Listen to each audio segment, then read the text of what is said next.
Assalamu alaikum wa rahmatullahi wa barakatuh. My name is Samir.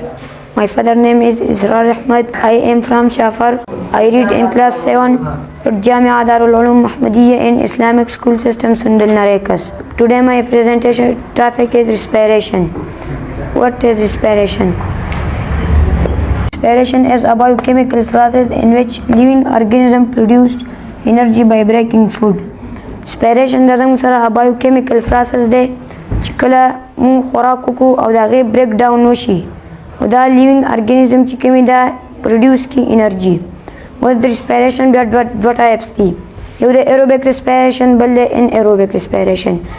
ایروبیک ریسپیریشن اوس څه ته وایي؟ کله مونږ خوراک وکړو د هغې بریک ډاون وشي د اکسیجن په موجودګۍ کې، دغې ته ایروبیک ریسپیریشن وایي. اوس ایروبیک ریسپیریشن د ګلوکوز او اکسیجن چې راوځي شي دا کاربن ډای اکساید او واټر انرژي دا جوړوي. اوس ان ایروبیک ریسپیریشن څه ته وایي؟ چې کله مو خوراک وکړو هغې بریک ډاون وشي د غیر اکسیجن په موجودګۍ کې، دغه ته ان ایروبیک ریسپیریشن وایي. که فار ایگزامپل مونږ هارډ ایکسرسایز کوو او زمونږ ساه رامات شي دغه اوس مونږ ته د اکسیجن کمی دلته چې ګلوکوز او لیکټیک اسید راوځي شي دې ته د انرژي پروډیوس. کله مونږ هارډ ایکسرسایز کوو منډه وهو او زمونږ ساه رامات شي نو دغه اوس مونږ ته د اکسیجن کمی راشي نو په دغه ځای کې اوس ان ایروبیک ریسپیریشن کېږي.